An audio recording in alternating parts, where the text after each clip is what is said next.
कल्याण की इच्छुक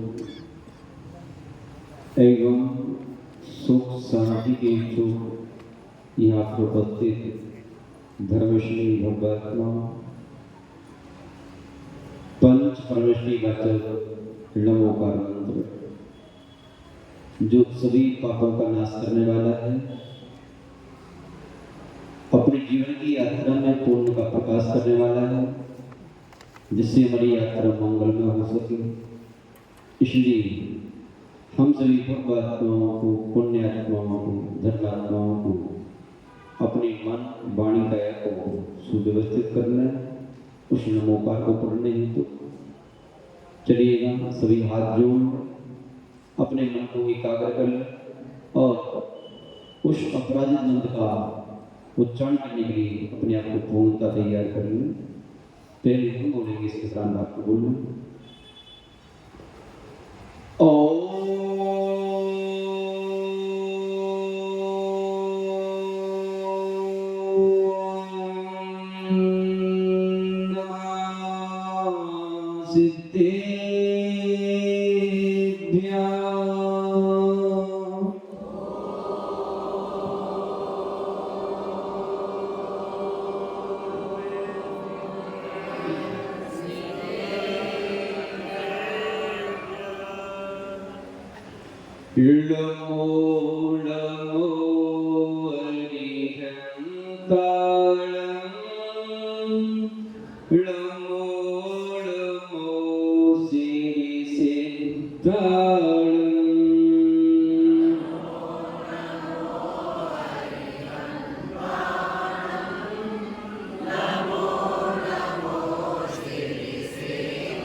मंगलम भगवान वीरो मंगलम गौतमोगरी जैन धर्मोस्तु मंगलम सर्वमंगल मांगल्यम सर्वकल्याणकारकम प्रधानम सर्वधर्माणां जैनं जयतो शासनम जैनं जयतो शासनम जैनं जयतो शासनम यस्य स्वयं स्वभावाप्ति रभावि कृत्स्नकर्मणः तस्मै संज्ञानरूपाय नमोस्तु परमात्मने योग्योपादान योगेन दृष्टा स्वन्तामता द्रव्यादिस्वादि संपत्ता व्यत्नोप्यन्तामता वरं व्रते पदं देवं नावृते वतनादिकं छाया तपस्तयोर्वेदा प्रतिपालयतोर्महान् यत्र भावा शिवं दत्ते भवकीयदोर्वर्धने यो नयत्यासुभव्योतिं क्रोशार्दे किं ससीदति सीकगमनातङ्कं दीर्घकालोपलालितं नाकेनाकौकसां सौख्यं नाकेनाकौकसां वासनामात्रमेवैतत् सुखं दुःखं दधीनां तथा विद्यन्ते ते भोगा रोगा इवापरि मोहिनी संवृतं ज्ञानं स्वभावं लभते नहीं मत्ता पुमान पदार्थानां यथा वदनको द्रवे बपु ग्रहां धनन्दानः पुत्रामित्राणि शत्रवः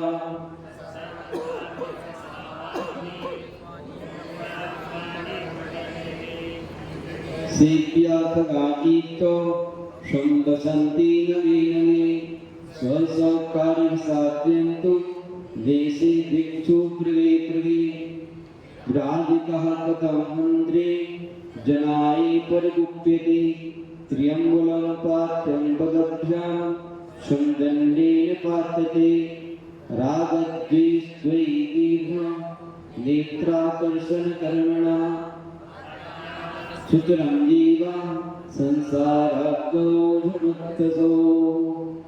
प्रातः स्मरणीय त्रिकाल वंदनीय परम पिता परमात्मा पंच परमेश्वरी भगवान की अभी जयकारा की आवाज नहीं आ रही है और 1 घंटा पूरा मैं बोलना है, आधा घंटा आपको मौन से सुनना है। इस शक्ति को संग्रहित करके क्या करोगे शक्ति का? गुरु आदिम तीर्थंकर आदिम बाबा 1080 आदिनाथ भगवान की अंतिम तीर्थी भगवान महावीर स्वामी की परम पूज्य गुरुदेव आचार्य भगवान पूजपा स्वामी मुनिराज की परम पूज्य आचार्य भगवान शांति सागर जी मुनिराज की परम पूज्य आचार्य भगवान विद्यानंदी जी मुनिराज की परम पूज्य गुरुदेव आचार्य भगवान वसुनंदी जी मुनिराज की परम पूज्य मुनीषी सर्वानंद जी मुनिराज की 3 कमलों करुण मुनि महाराजों की पंच नमस्कार महामंत्र की बोलिए परम पूज्य मुनि श्री स्वाध्यायानंद जी महाराज की जय। बोलिए परम पूज्य मुनि श्री स्वाध्यायानंद जी महाराज की जय। बोलिए मुनि संघ की जय। आत्म कल्याण की इच्छुक एवं सुख शांति की इच्छुक यहाँ पर उपस्थित धर्मस्नेही भक्तात्मा वाचना प्रारंभ करने से पूर्व एवं वाचना सुनने से पूर्व हम सब मिलकर के एक बार अंतरात्मा को कह दें और अपने सौभाग्य की सराहना कर लें और कहें धन घड़ी यो धन विवसियों ही धन जन्म मेरो भयो और भाग मेरो उदय आयो दर्शित रहो कुल धर्मश्री जिस जिनवाणी में जिनेन्द्र प्रभु के साक्षात दर्शन होते हैं ऐसी जिनेन्द्र प्रभु की वाणी हम सभी को सुनने मिल रही है इसलिए हम सभी का परम सौभाग्य का उदय हुआ है। अन्यथा भाग्यहीनों को भगवान की वाणी सुनने का अवसर नहीं मिलता। अवसर हो तो उनका भगवान की वाणी सुनने का मन नहीं करता। मन भी यदि हो तो तन काम नहीं करता। तन भी हो, मन भी हो, समय भी हो तो पता नहीं प्रजन की एक तत्पूर्णता आ जाती है कि ओए उस स्वर्णिम समय का सदुपयोग करने से वे सक्षम नहीं हो पाता। क्योंकि आचार्य भगवान ने कहा है पश्चंत पुण्य रहता नहीं भीतरागम। पुण्यहीन व्यक्ति भीतरागी प्रभु की दर्शन, भीतरागी प्रभु की वाणी, उनका स्पर्शन आदि नहीं कर पाता। उस व्यक्ति को तो ये सब बातें अरुचिकर लगती है, रुचिकर नहीं लगती। और अपन लोग बड़ी रुचि के साथ में एक प्यासे चातक पक्षी की भांति आचार्य भगवान पूछपा समय की मानविक वाणी को सुनने के लिए, उनके विचारों को सुनने के लिए यहाँ आए बैठे। ये हमारे परम सौभाग्य की बात है। दर्शनीय महानुभाव, ये संसार दो विरोधी तत्वों का सम्मेलन है। क्या ये संसार दो विरोधी तत्वों का सम्मेलन है? उस सम्मेलन में हम सब भटक गए। जहां जन्म होता है वहां मृत्यु होती है, जहां जवानी होती है वहां वृद्धत्व होता है, जहां रोग होता है वहां आरोग्य होता है, जहां हार होती है वहां जीत भी होती है, जहां घाटा होता है वहां लाभ भी होता है, जहां प्राणी फेल होता है वहां प्राणी पास भी होता है, जहां आगमन होता है वहां गमन होता है, और जहां संयोग होता है वहां वियोग भी होता है, जहां आशा होती है वहां निराशा होती है, जहां मित्र होते हैं तो वहां शत्रु भी होता है, जहां बसंत आता है वहां पतझड़ भी आता है। कि दो विरोधी तत्वों का सम्मेलन जहां पर है उसी का नाम संसार है। और इस संसार में हम सब प्रवास कर रहे हैं, निवास कर रहे हैं। इस संसार में वन में आकंठ डूबे हुए हैं, भूले हुए हैं, समुद्र में डूबे हुए हैं। धर्मश्री महानुभाव आचार्य भगवान पूज्य स्वामी मुनि महाराज हम सभी भक्तों की अज्ञान दशा का परिचय देते हुए आप सभी के लिए उपदेश लिख रहे हैं और इस उलझन से सुलझा करके आपको आपके इष्ट से मिलाना चाह रहे हैं। धर्मश्री महानुभाव कौन सी अज्ञान दशा है आपकी? आप कहेंगे महाराज जी तो बहुत बड़ी ज्ञानी है, लेकिन ध्यान हम सबकी दशा उन्हीं बालकों के समान है जो बालक रात्रि के वक्त अपने बिस्तर पर दो बालक एक तकिए के कारण लड़ते झगड़ते, ये तकिया मेरा है वो तकिया मेरा है, तेरे मेरे के चक्कर में लड़ते झगड़ते सो जाते हैं और सोने के बाद में उनको ख्याल नहीं होता कि तकिया कहां पड़ा है वो कहां पड़े है। उनकी लड़ाई को देख करके आपको हंसी आती है, हंसते। लेकिन ध्यान रखना हम लोग भी अपने जीवन के बिस्तर पर अनुकूलता प्रतिकूलता की घड़ियों में, पुण्य पाप के उदय में, उत्तान पतन के अवसर पर, हार जीत के सम्मेलन में, घाटे लाभ के सम्मेलन में, आशा निराशा के सम्मेलन में, रोग और आरोग्य के सम्मेलन में, ये हमारा है और ये तुम्हारा है। मेरे तेरे की झगड़े में पूरा जीवन लड़ते झगड़ते गुजार देते हैं, और जैसे बालक सो जाते हैं उन्हें तकिए का मालूम नहीं होता, ऐसे जीवन की बिस्तर पर हम सो लड़ते झगड़ते अपने जीवन का अंत कर लेते हैं और सो जाते हैं हमेशा हमेशा के लिए। और फिर आपकी संपत्ति रूपी, सत्ता रूपी, प्रभाव रूपी, प्रसिद्धि रूपी, प्रशस्ति रूपी तकिए का आपका पता नहीं होता कि कहाँ प्रशस्ति उतार करके आपकी घोड़ झटक गई है आपके बच्चों में। जिस संपत्ति को आपने कड़ी मेहनत करके कमाया था, उस संपत्ति को जुआ खेलने में, शराब पीने में और कहां कहां गंवाया जाता है, ये आपको पता। लेकिन महाराज जीते जी को भी पाई न देंगे, मरने के बाद सब आपका। यही तो बात दशा होती है। मोहम्मद तेरे और मेरे की लड़ाई में हम और आप अपने जीवन की बन को, जीवन क्या है? ये आत्मा का बन है, जीवन महान भाव। हम अपने बन को, उपवन को जो है कांटों से जंगल बना लेते हैं। आचार्य भगवान पूछवा स्वामी हम सभी को अपनी अज्ञानता का प्रमाण दे रहे हैं कि हम अज्ञानी हैं, ज्ञान नहीं है।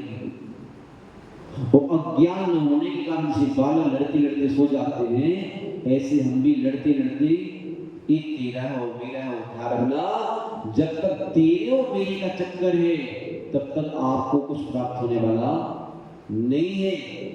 आचार्य भगवान पूछवा स्वामी आपको यही तो कह रहे थे, राग द्वेष द्वैी दीर्घा नेत्राकर्षण कर्मणः अज्ञानात्, अज्ञान से सुजनम बहुत काल से जीवा ये जीव भ्रमतसम संसार। तो संसार रूपी समुद्र में, संसार रूपी वन में भ्रमण कर रहा है, संसार रूपी मेले में भ्रमण कर रहा है। संसार रूपी मेले में भ्रमण करते करते करते करते करते सोची शाम हो गई, लेकिन एक भी मतलब की वस्तु का क्रय विक्रय नहीं कर पाया हुआ। किसी ने कुछ खरीदा, किसी ने कुछ खरीदा, लेकिन वह मेला बिखर गया, कुछ चल गया। धर्मश्री आचार्य महाराज कह रहे हैं, कौन सी अज्ञानता है आपके अंदर? सबसे बड़ी अज्ञानता है कि संसार का स्वभाव परिवर्तनशील है। कैसा है? कैसा है? संसारी कोई भी स्थिति स्थायी नहीं है। न तन स्थायी है, न धन स्थायी है, न पद स्थायी है, न प्रेम स्थायी है, न मित्र स्थायी है, न शत्रु स्थायी है, न रोग स्थायी है, न आरोग्य स्थायी है। कुछ भी स्थायी नहीं है। स्थायी लगता है आपका तो स्थायी है? अब आप कभी मरोगी नहीं, कभी वृद्ध ना होगी, कभी रोग नहीं आएगा, कभी किसी से वियोग नहीं होगा आपका। अब आपकी अनुकूलता ऐसे ही बनी रहेंगी। महानुभाव, यही बहुत बड़ी अज्ञानता है कि संसार परिवर्तनशील है और परिवर्तनशील संसार में हम स्थायित्व बना के बैठ गए हैं। जैसे वसंत से पतझड़ आता है, पतझड़ से बसंत आता है, दिन और रात की भांति ऐसे हमारे जीवन में अनुकूलता भी आती है तो कोई प्रतिकूलता भी आती है। लेकिन जिसकी जो प्रतिकूलता आ गई वह सोचता है कि बस ये प्रतिकूलता स्थायी है, अब अनुकूलता कभी आएगी नहीं। और जिसकी जीवन में अनुकूलता आ गई वह सोचता है अनुकूलता स्थायी है और प्रतिकूलता कभी आएगी नहीं। एक व्यक्ति अनुकूलता को स्थायी मान करके अहंकार के पहाड़ पर चढ़ जाता है, तो एक व्यक्ति प्रतिकूलता को स्थायी मानकर दीनता की खाई में गिर जाता है। ये दोनों आपके लक्ष्य प्राप्ति में बाधक है और कुछ नहीं। क्या है? दोनों बाधक हैं।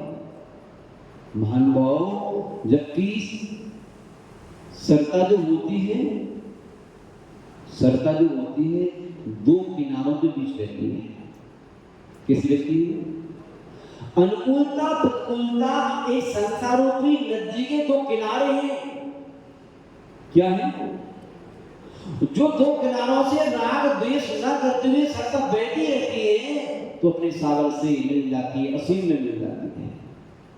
यदि वो पानी किसी किनारे से जुड़ जाए, वो किसी किनारे को छोड़ दे, किसी किनारे को अपने से जोड़ दे, तो क्या होगा?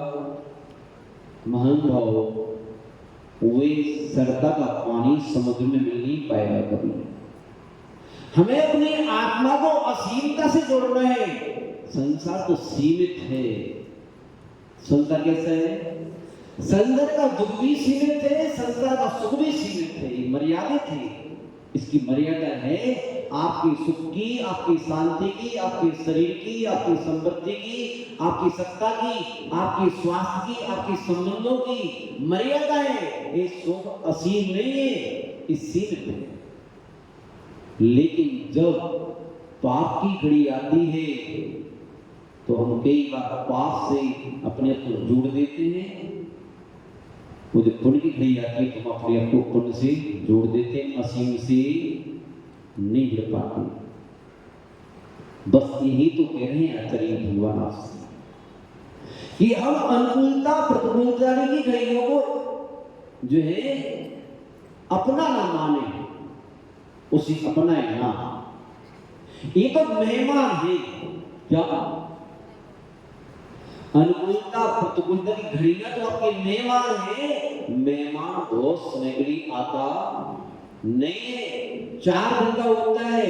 हाँ, यदि मेहमान का सम्मान ढंग से कर लिया जाए तो एक लंबी समय तक प्रवास भी आप यहाँ कर सकता है। फिर जाएगा तो नहीं होता ऐसा है? ऐसे हो। यदि मेहमान आवे उसकी व्यवस्थाएं न की जाए, कहते भी हैं लोग, वैद लोग कहते हैं बीमारी और मेहमान 3 दिन की लगन कराओ, जाते हैं, रुकेंगे नहीं। ऐसे ही आकर ही भगवान कह रहे हैं राग और द्वेष को, पुण्य को, पाप को पुण्य के फल में और पाप के फल में समग्र भाव से चलते जाओ। धर्म की पगडंडी पर चलते जाओ, धर्म को मत छोड़ो। तो धर्म का मार्ग मध्यस्थता का मार्ग है, राग द्वेष का मार्ग नहीं, मध्यम मार्ग। लेकिन हमारे जीवन में प्रयाग ऐसा नहीं होता। हम सब आंख बंद करके अपने से पूछे, क्या हम पुण्य के उदय में अहंकार की पहाड़ पर नहीं चढ़ जाते? क्या हम पुण्य के उदय में हम जो है हमारी आंखें बंद नहीं हो जाती? आनंद आकाश में उड़ान भरना प्रारंभ नहीं कर देते? जमीन पर चलना भी बंद हो जाता है? लेकिन भूल जाते हैं हम कितने ही आकाश में उड़ो, लेकिन घर धरती पर ही होता है।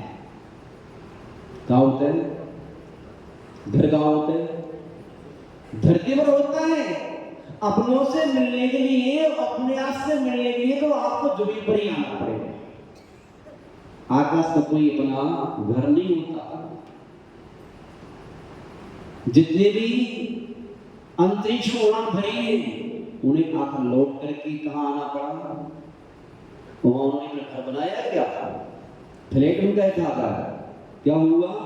आखिरकार उनको लौट करके कहाँ आना पड़ा?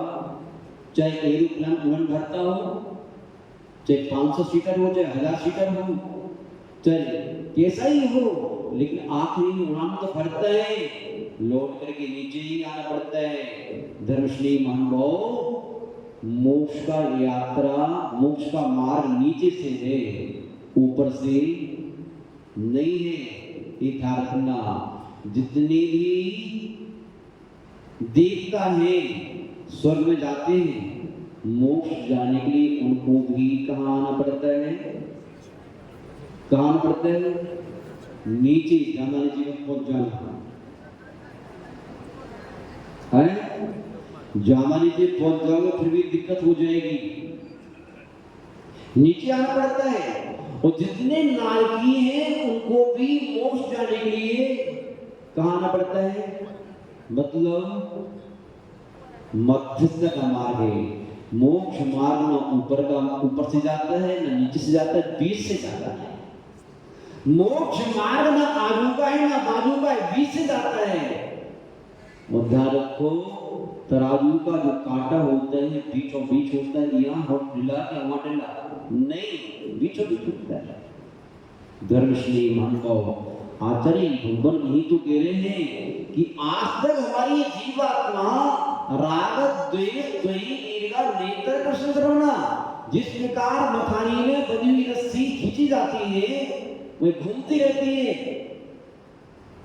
ऐसे कभी राग की रस्सी खींचते हैं तो कभी द्वेष की रस्सी खींचते हैं। और इस प्रकार से हमारी जीवात्मा की मथानी क्या होती है? घूमती रहती है। महानुभाव, ये उस मथाने घुमाने पर मट्ठा भी निकलता है और घी भी निकलता है। क्या मट्ठा निकलता है और घी भी निकलता है, लेकिन घी सभी को खाने के लिए मिलता है क्या? किसी को मट्ठा मिलता है, किसी को घी मिलता है। नहीं महाराज जी, हमारी भैंस है, हमारी गाय है, घी हम खाएंगे। ऐसे व्यक्ति भी देखे गए हैं जिनकी पाप का उदय होता है, उनके घर में 20 गाय 20 भैंस है, लेकिन घी खाने नहीं मिलता, सारा निकाल करके बीच किया जाता है। स्वयं मट्ठे से ही खाते हैं। और कई लोगों का गाय भैंस तो नहीं है, लेकिन घी खाना पूरा मिलता है। समझ में आ रहा है? धर्मश्री महानुभाव, सब कुछ होने के बाद भी पुण्यात्मा जी को घी खाना मिलता है और हीन पुण्यात्मा को मट्ठा ही भी मिलता है।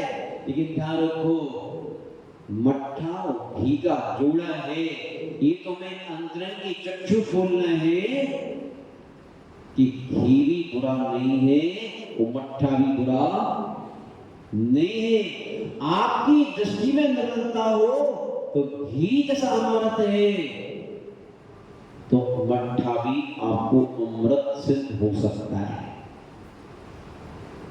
हम मट्ठे की उपेक्षा करके घी को अपनाएंगे तो क्या होगा? अटैक के मरीज बन जाएंगे।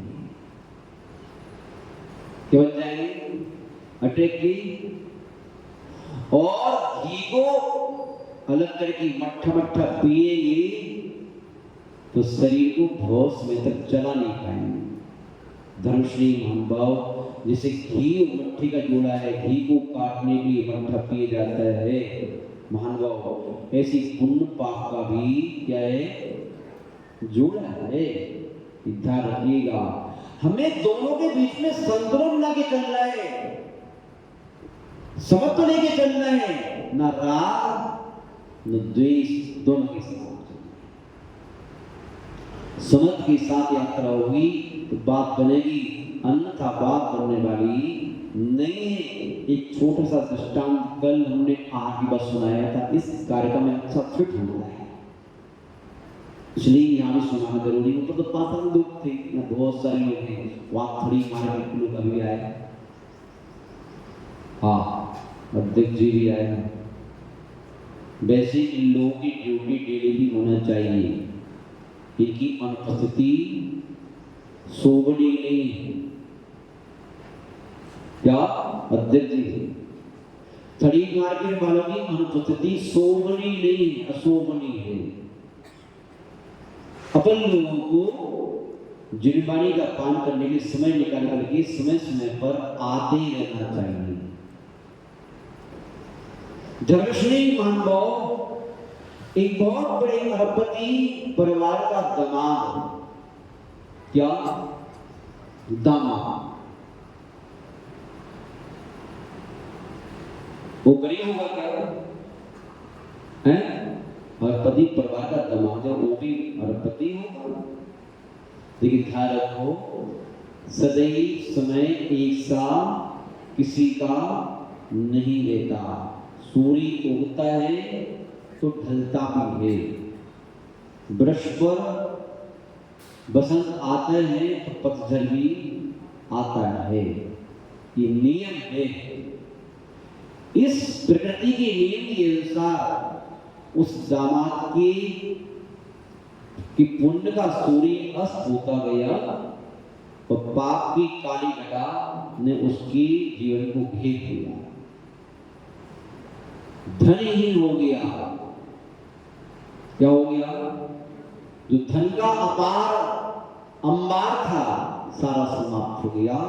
घाटी पर घाटी, बीमारी पर बीमारी, चोरियों पर चोरियां और तमाम दुनिया की प्रतिकूलता जब घेरा तो धन जैसे जो है देखते ही देखते धूप से छांव से धूप आ जाती है, माल नहीं जलता, ऐसे उसकी अनुकूलता प्रतिकूलता में परिवर्तित हो गई।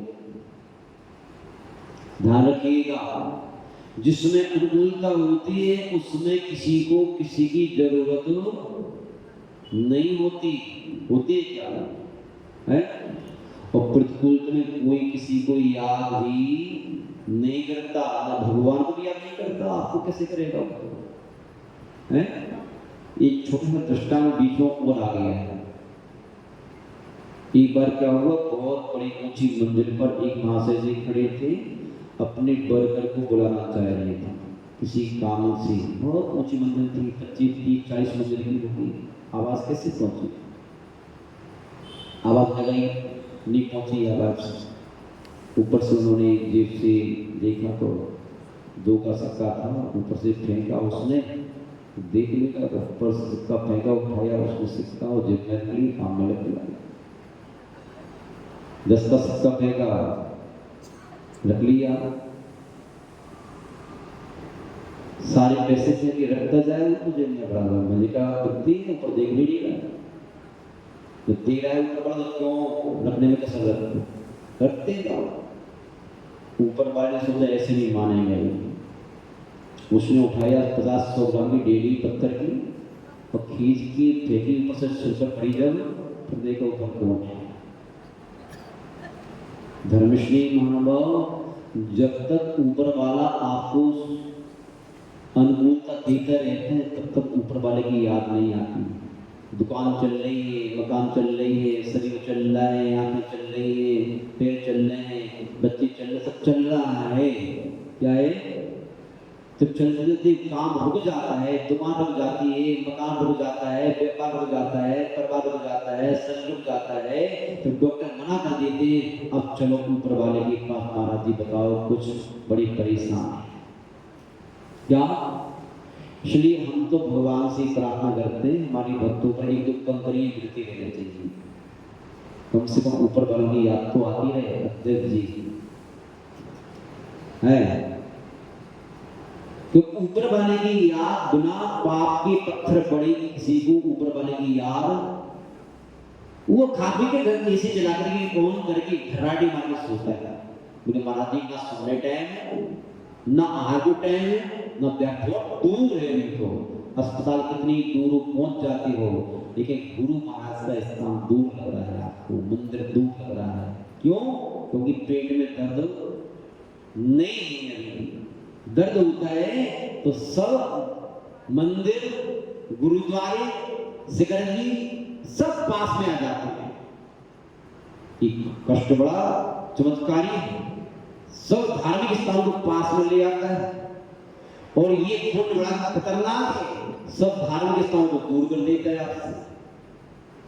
तो बताओ पुण्य का उदय अच्छा ही काम, बोलो ध्यान रखो। अज्ञानी प्राणी को ना पुण्य का उदय अच्छा है ना पाप का। अज्ञानी प्राणी तो पाप को उदय भी पाप पर जुटा रहता है, ज्ञानी प्राणी तो पुण्य के उदय भी पाप पुण्य करता है और पाप को उदय भी पुण्य करता है। वो धर्म छोड़ता नहीं, कभी धर्मात्मा को छोड़ता नहीं है। वो दामाद जो था उसके जीवन भले ही पाप का उदय आया था, जिसमें पुण्य का उदय था उससे भी धर्म से जुड़ा था। आज पाप का उदय आया, फिर भी धर्म उसने नहीं छोड़ा और सोचता रहा कोई बात नहीं, बसंत की उपरांत पतझड़ तो आता है, कोई दिक्कत वाली बात नहीं, बसंत भी आएगा। और उसकी पत्नी ने कहा देखो संबंधों का से कब काम लोगे आओ। जब संबंध बनाए जाते हैं वो मौके पर काम लाने के लिए, सहयोग प्राप्त करने के लिए बनाए जाते हैं। आपकी ससुर साहब जो है, हमारे जो साली साहब, जो आपकी साली साहब है, आपकी सारस है, बहुत पूंजीपति है, बहुत दान करते हैं, पुण्य करते हैं, आपकी इज्जत भी करते हैं। जाओ उनके पास और थोड़ी मोड़ी रकम दे देंगे, आपकी व्यवस्था कर देंगे, आपका व्यापार ठीक ठाक फिर कर लेना, दुकान चल पड़ेगी आपकी। लेकिन ध्यान रखो, दुकान अकेले पैसे से नहीं चलती, दुकान पुण्य से चलती है, शरीर पुण्य से चलता है, बुद्धि पुण्य से चलती है, पुण्य को वजह होते सब चलते हैं। और पुण्य की लाइट आती वक्ती, पुण्य की लाइट गई नहीं कि सब बंद, पंखा बंद, एसी बंद, कूलर बंद, टीवी बंद, माइक बंद, तो तुम भी बंद हो, वो भी बंद, खाली हो जाएगा सब। जब तक पुण्य की लाइट आ रही है सब चल रहे हैं, और पुण्य की लाइट गई नहीं सब बंद। ना तुम चलोगे ना तुम्हारी चलेगी। जो तुम्हारी चल रही है ना, किसकी चल रही है? तुम्हारी भी चल रही, तुम्हारी पुण्य की चल रही है। जब तक चार्ज में बैटरी तब तक चल रही है, और डिस्चार्ज ना हो उसकी बड़ी चार्ज कर लिए करोगी हाँ करके, नहीं वो बैटरी खोकर रह जाएगी। धर्मश्री महानुभाव, वो व्यक्ति जो दामाद था, अपनी पत्नी के कहे अनुसार उसने अपनी श्रीमती के तरीके ना मान लिया। वैसे तो उसने कहा भैया ध्यान रखो, पाप का उदय मेरा है, मेरा पाप का उदय जो है, यदि मैं अपनी ससुरा में जाऊंगा तो क्या वहां जाकर के मेरे पाप का उदय नहीं रहेगा क्या है? पाप के उदय से मैं यहाँ भी दुखी हूँ, तो पाप के उदय से वहां भी दुखी ही रहूंगा, और वहां मुझे कोई सुखी नहीं कर देगा, क्योंकि दुखी में पाप के उदय से है। ध्यान रखो, इसलिए आचार्य भगवत को कहना है कि पाप के उदय को अपने आप स्वयं समता के साथ में भोगना चाहिए, सहना चाहिए, क्योंकि पाप का उदय आपका है। आप किसी मित्र के यहाँ फोन लगाओगे तो आपके पाप के प्रभाव से वही भी फोन को ऑफ कर देगा, तुरंत काट देगा, आपको बड़ी प्रेरणा होगी, और आप अपने मित्र को, अपने संबंधी को, अपने सखाओं को गाली देना प्रारंभ करोगे, कहोगे बड़ा धोखेबाज है, स्वार्थी है, बदमाश है, नालायक है, आज का संसार का बड़ा खराब है, किसी काम का नहीं, स्वार्थी है। कैसा है? आज आपको मालूम चला स्वार्थी है। संसार स्वार्थी नहीं, आप अज्ञानी हो। संसार तो कल भी स्वार्थी था, पहले भी स्वार्थी था, आगे भी स्वार्थी रहे। संसार तो स्वभाव। और क्या करोगे? अपने पाप के उदय में अपने मित्र को फोन लगा करके, अपने मित्र से सहयोग मांग करके अपने मित्र को भी दुश्मन बना लोगे। आप नहीं बना लोगे? एक मित्र भी आपके हाथ से गया।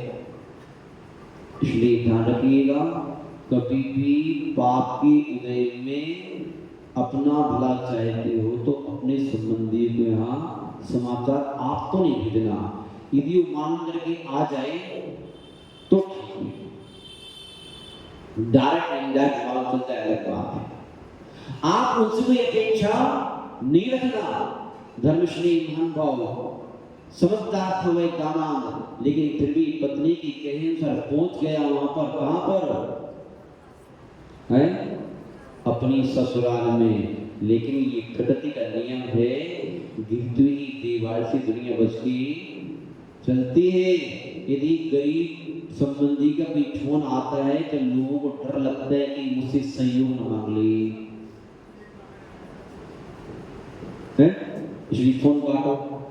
मैं यहाँ पे नहीं, उठा भी लेगा, मैं यहाँ पे नहीं हूँ, मैं सिकरदी हूँ, मैं बंगलोर हूँ, मैं अमेरिका हूँ, मैं लंदन में हूँ, मेरी बीवी खराब, उसका स्वास्थ्य खराब है, मेरी मौसी का स्वास्थ्य खराब है, मैं नहीं हूँ अभी यहाँ पर। धर्मश्री महानुभाव इसी प्रकृति के नियम अनुसार उनकी ससुराल वालों ने देखा कि वो आ रहा है। कौन? दामाद कैसे कैसे मानो बताएंगे। होता है दामाद होता है, जीजा भी होते हैं, फूफा भी होते हैं, बहुत सारे सस्ते होते हैं। सबकी डेफिनेशन लोगों ने आचार्य भगवंतों ने की, अब समझदार से जानते हैं आप। मान लो हुआ क्या, देखते ही देखते गेट बंद कर लिए। उसने सोचा कि देखो ये संसार कैसा है, तो देखो ये कर्म भी कैसे है। कर्म को मुझे निर्णय है, मेरे कर्म ने मेरी स्वर वालों को कितना प्रभावित किया, गेट बंद करवा दिया। जिसकी वस्तु स्वरूप का ज्ञान है उसकी जीवन में संकलिष्टता नहीं आती। जिस वस्तु स्वरूप का ज्ञान नहीं है वह प्राणी संकलितता से अपने जीवन में स्वयं अपने कर्म पर कुल्हाड़ी पटक लेता है। वो एक वस्तु स्वरूप का ज्ञानी था। संसार की यही दशा है, स्वभाव है, कोई बात नहीं, गलती इनकी नहीं है, गलती तो मेरी ही है। मैंने कभी किसी के अभी से पाप का अर्जन किया था, आज में आया है वो उनको प्रभावित कर रहा है। गलती नहीं अपनी करनी, आप भरे सिर्फ औरन की धरता। किसका काम है? अज्ञानी का। एक ज्ञानी का काम नहीं। धर्मश्री महानुभाव वहां से जब गेट बंद मिली तो क्या होगा था? क्या होगा? जिसके अंदर गेट बंद है तो बाहर की गेट हुआ कि करोड़ में क्या? जिसका अंदर हमारे प्रति द्वेष में विरोध से भरा है, घृणा से भरा है, क्योंकि किसी से प्रेम मांगने से नहीं मिलता। मांग से मिलता है, कृपा दृष्टि मांगने से मिलती है, दया मांगने से मिलती है, आशीर्वाद मांगने से मिलता है। महाराज जी आशीर्वाद दो, नहीं मिलता कभी। जब आपके अंदर में आशीर्वाद के लायक कोई कृत्य करोगे, आप साधु सेवा करोगे, धर्म में के काम में धर्मात्मा का सहयोग करोगे, धर्म का सहयोग करोगे और धर्म में आयोजन का सहयोग करोगे, अंतर आत्मा से आपको आशीष निकलेगा। हमने ऐसे भी देखा है, जो हमारे सम्यक से साथ रहने की सूचना आती है कि महाराज जी का स्वास्थ्य ठीक नहीं है। आचार्य महाराज भरी सेवा में कहते हैं बहुत अच्छे व्यक्ति थे, उनका स्वास्थ्य ठीक नहीं है। अपन लोगों को उनकी स्वास्थ्य के लिए तो जाप करना चाहिए। सेवा में जाप करने का नियम देते हैं, साधु संतों को जाप करने का नियम देते हैं। उसने कुछ नहीं कहा, स्वयं भावना बनती है उनके प्रति। और जब कुछ कोई करता नहीं है तो मांगने से आशीर्वाद कभी मिलता, ये आशीर्वाद नहीं है। आशीर्वाद तो अंतर आत्मा के एक एक प्रदेश से निकलता है, और आत्मा से निकला हुआ आशीष कभी व्यर्थ में जाता। और आत्मा से आशीर्वाद उन्हीं को निकलता है जो आत्मा से धर्मात्मा धर्म की आयोजन में अपना तन मन से सहयोग करता है। अन्यथा धारणा कभी नहीं निकलता। हुआ क्या? वह व्यक्ति जो दामाद का समझदार था, धीरे से उसने घर आने की व्यवस्था रख लिया। रास्ते में मुनि महाराज वहाँ रास्ते में उद्यान था, वहाँ पर विराजमान थे। वहाँ पर किसी सृष्टि ने, पुण्यात्मा ने, धर्मात्मा ने चौका लगाया था। क्या लगाया था? चौका लगाया था। चौका किसे कहते हैं? किसे कहते हैं? जहां पर मन शुद्धि, वचन शुद्धि, काय शुद्धि और आहार जल की शुद्धि हो। चार प्रकार की शुद्धियां जहां पर हो तो चौका। वो आहार करने का स्थान है। मन शुद्ध हो, वचन शुद्ध हो, काय शुद्ध हो और क्या हो? आपका आहार जल शुद्ध हो। वो चार प्रकार की शुद्धियां नहीं है तो चौका कहो लगाओ चाहे छक्का लगाओ, सब का बनने वाला नहीं। वो बड़ी तीनों योगों से चौका लगाया गया था। जैसे गुजरात को देखा तो उनकी आत्मा गदगद हो गई कि मेरा जीवन तो धर्म हो गया। धर्मश्री महानुभाव गुजरात के दर्शनार्थ पहुंचे और थोड़े ही समय बाद उस व्यक्ति ने चौका लगाने वाले की खूब तारीफ की। धन्य आप, साधु सेवा में संलग्न है, आपका जीवन धन्य है, आपका शरीर धन्य है, आपकी प्रेय धन्य है, धन्यता देती। महाशय जी यदि आपकी कृपा दृष्टि हो, मेरी प्रार्थना तो नहीं, अर्थ तो नहीं है, लेकिन मैं आपकी इस चौकी में अपना हाथ बढ़ाना चाहता हूँ, श्रमदान देना चाहता हूँ। कहेगा दान, धन का दान ही सब कुछ नहीं होता। जिसके अंतर में धर्म होता है वो व्यक्ति उसको पुण्य अर्जन करने के लिए धन की भी जरूरत, और जिसके अंतर में धर्म नहीं है वो लाखों करोड़ों की संपत्ति एहसान जता करके कर दे, या उस संपत्ति के दान से क्या होने वाला है।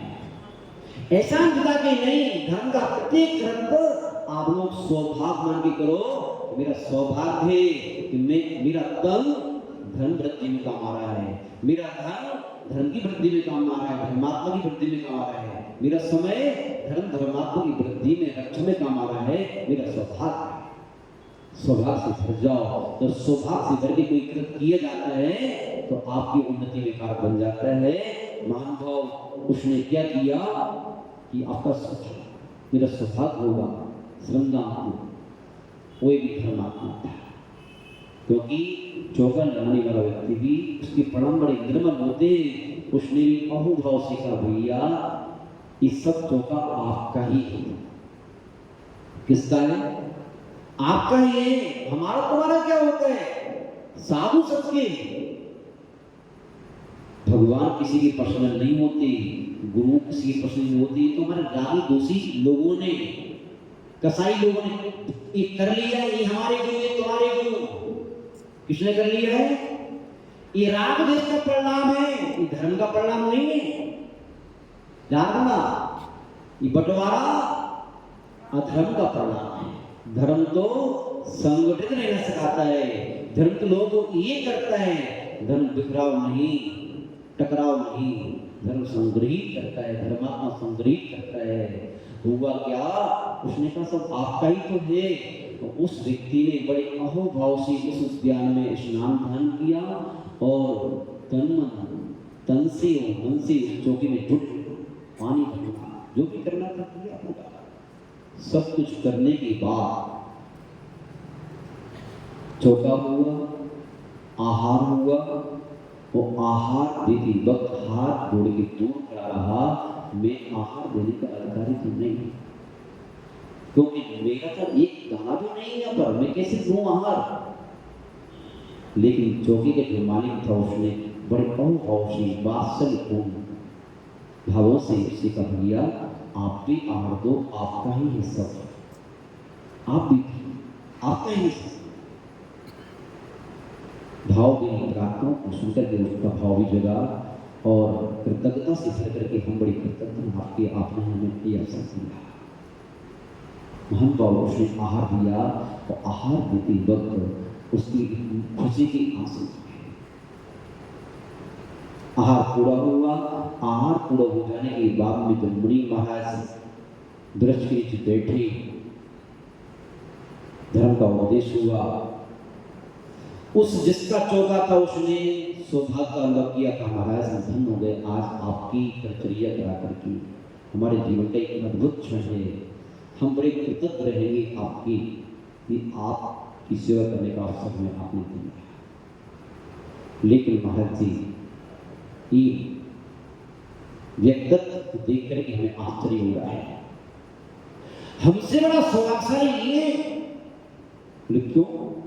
पूरे महाराज साहब, इसने अर्थ के अभाव में भी इसकी दृष्टि परमार्थ पर है। किस पर है? परमार्थ पर है।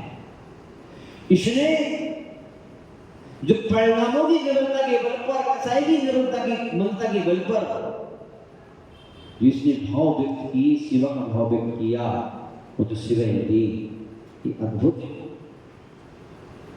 धर्मश्री महानुभाव उसकी तारीफ सुनकर की मुलाकात की भी परिणाम।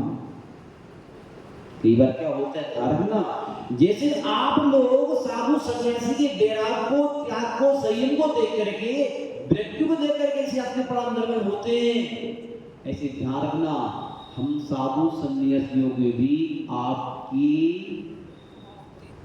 कसाई की मंत्रता को देख करके, सरलता सहजता को देख करके, दान पुण्य की भावना को देख करके, आपकी उदारता को देख करके, आपकी दया करुणा प्रेम को देख करके हम लोगों के परिणाम भी बड़े धन्य होते हैं। धन्य ये पंचम काल के साधु हैं जो घरगृहस्थी में रहते हुए इतना कर पा रहे हैं। कितने भाव धर्म है, कितनी कसाई मन है, कितनी उदारता है, कितनी परोपकार की भावना है। ये साधु हैं,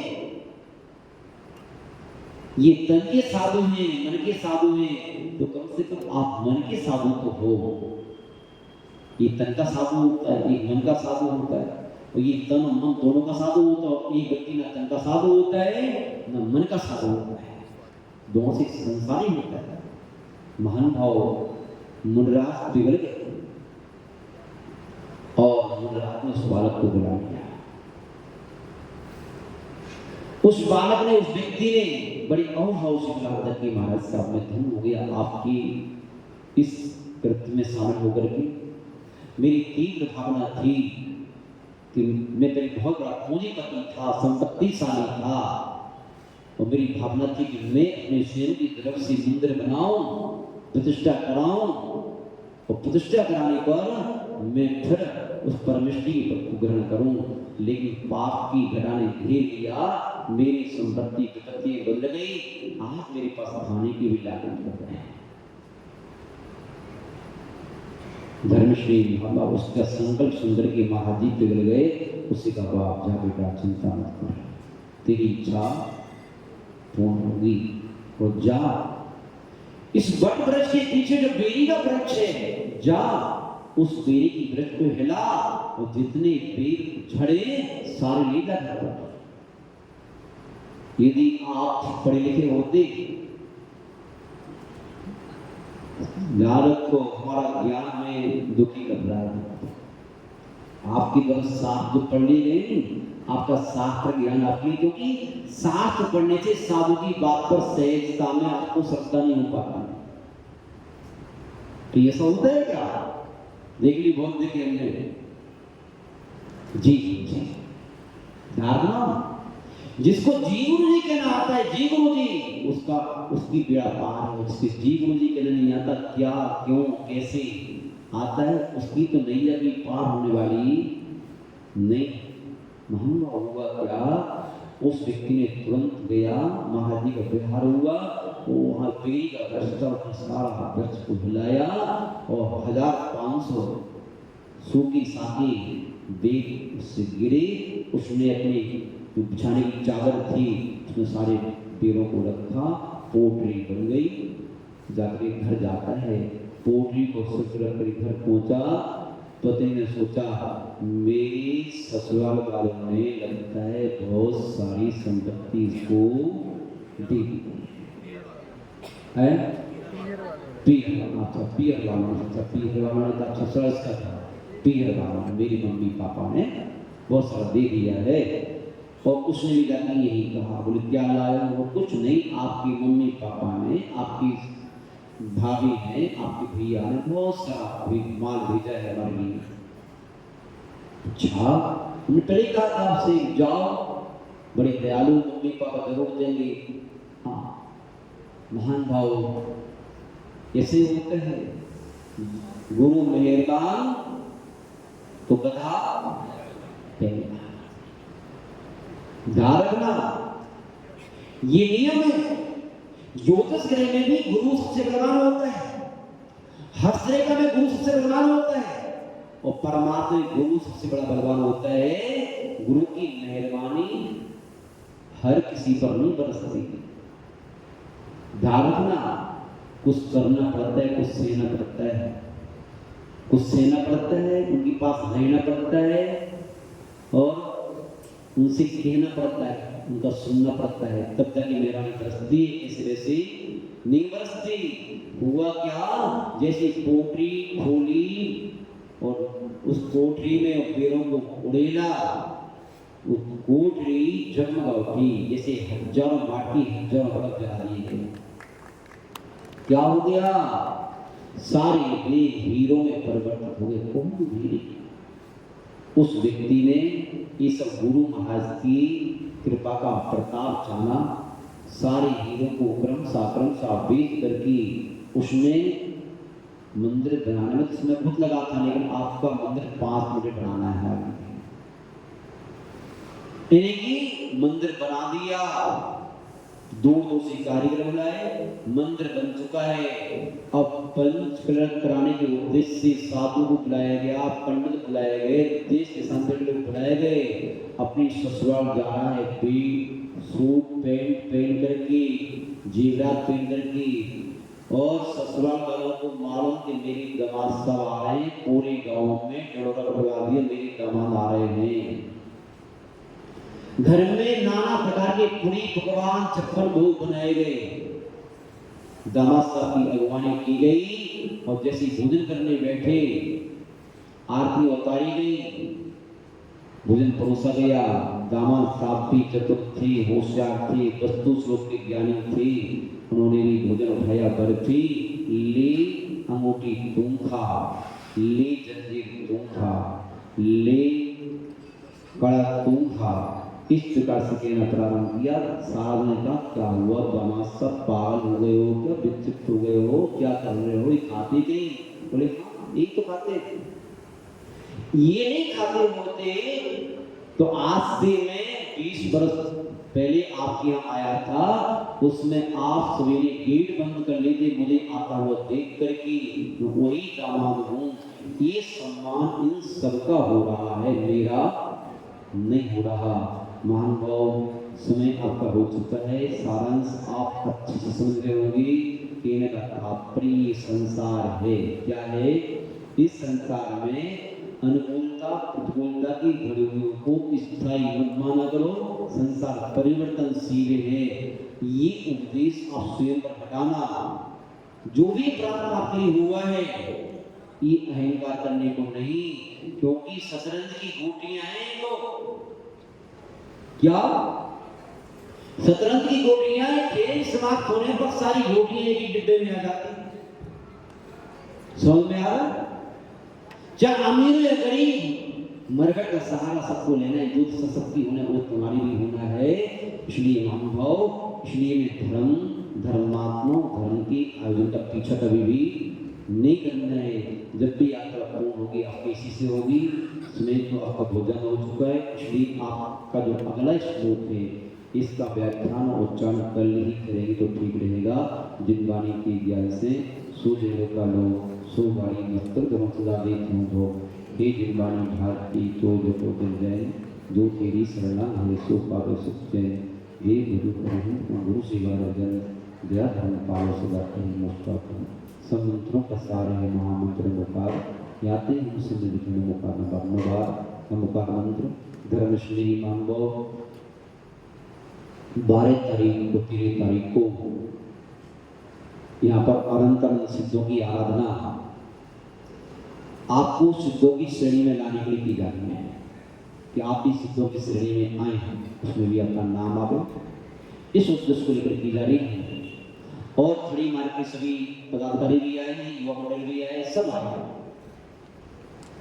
हमारी भावना है, भले की भावना ना हो, लेकिन हमारी भावना तो है। भावना भावना में कुछ जाता नहीं है, भावना सबसे पहले की भावना चाहिए। हमारी भावना है कि खड़ी मार्केट की एक एक श्रावक, एक एक घर से कम से कम एक एक जोड़ा यहाँ पर आवे और सिद्धों की आराधना करें। महानुभाव, आपके जीवन में अनेक एक कार्यक्रम होंगी, लेकिन धारणा सिद्धों की आराधना करने तो शनिवार रविवार है, और उस आराधना के लिए हमारा भाव है कि आप उस दिन के लिए नहीं, आज ही आपको अपनी टिकट बुक कराना चाहिए। अध्यक्ष जी सुन रहे हो? आज ही बुक कराना चाहिए, और बुक आपको ही नहीं, आपको मंदिर में प्रत्येक दिन अनाउंस करना चाहिए, आपको मोबाइल से समाचार देना चाहिए, आपको सूचना देना चाहिए। जितने भी आपके आदमी लोग हैं जो आपका कहना मान सकते हैं, उनसे कहना चाहिए कि भैया महाराज जी ने आप खुला आमंत्रण दिया है, जो आराधना आप 10 दिन में करते हो वो आराधना आपको 2 दिन में करने मिलेगी। इसलिए सभी महानुभाव में भोजन व्यवस्था है, ये भोजन व्यवस्था है, सारी व्यवस्था यहाँ पर की जा रही है। इसलिए सभी महानुभावों को आकर के इसका पूर्णता लाभ लेना चाहिए। बस इतना ही कहकर अपनी वाणी को विराम देते हैं। जिन वाणी स्थिति करने होंगे अच्छा, और पंडित आचार्य श्री का अर्थ चढ़ाएंगे। अनुपम ध्यानी तव अंतर ज्ञान सिंधु लहराता मूलाधार के दो दर्पण चारित्र्य ही बतलाता तीर्थंकर सी सूरत जिनकी गुरु श्री जो भावी वसुनंदी के पूजक जग में कहलाते बड़ भागी। ओम रूम आचार्य श्री वसुनंदी मुनिंद्राय नमः। अनर्घ पत्राभ्य अर्घम नृत्यन्ते स्वाहा। सुख लेकर गुरु चरणों में करे अर्पण निज अनंत पद प्राप्ति करूं मैं अपनी स्वर अनुपम पावन नमोकार उच्चारित कर आचार्य वसुनंदी गुणगान सर्वानंदी ज्ञानंदी पुण्यानंदी गुरु पूजन कर हर्षाऊं। ओम रूम श्री सर्वानंदी जी महाराज श्री ज्ञानंद जी महाराज श्री पुण्यानंद जी महाराज के चरणों में अर्पण स्वाहा। चंदन अक्षत फल चरुदीप धूप प्रतिफलावी पूजा को कामत जो तुम जानत सो नर जानत सुख पाओ कीर्तन करती गुणगण में सुख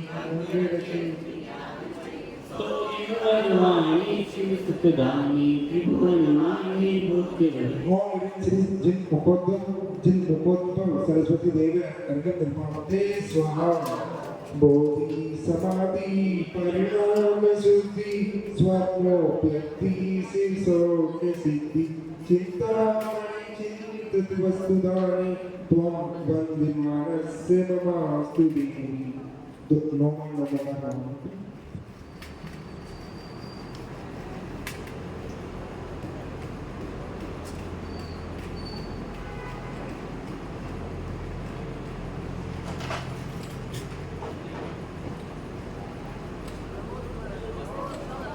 आप सभी भक्तों को बहुत बहुत आशीर्वाद। जिन लोगों के अभी तक नाम नहीं लिखे गए हैं उन लोगों को आज अपना अपना नाम लिखा देना चाहिए, अपनी अपनी टिकट ले लेना चाहिए। भंवर जी पोशाक वहाँ की महिला मंडल की अध्यक्ष हैं और मेला खड़ी मार्केट का महिला मंडल जो है एक एक व्यक्ति यहाँ उपस्थित रहना चाहिए। आज ही आपको संपर्क कर लेना चाहिए कि जो है किस किस को बैठना है। आपको जैसे अपनी बेटी की शादी होती है घर घर जाते हो ऐसे अपन लोगों को एक ही व्यक्ति डोर टू डोर अपन लोगों को कहना चाहिए, भले ही वो ना आवे उसका पुण्य पाप हो जाए। ध्यान रखना क्योंकि पुण्य क्रिया प्राणी भाग पुण्य से दिखाता है, ही पकड़ात्मा जी भाग नहीं ले सकता। अपना दूसरों से कह करके फोन जरूर कर सकता।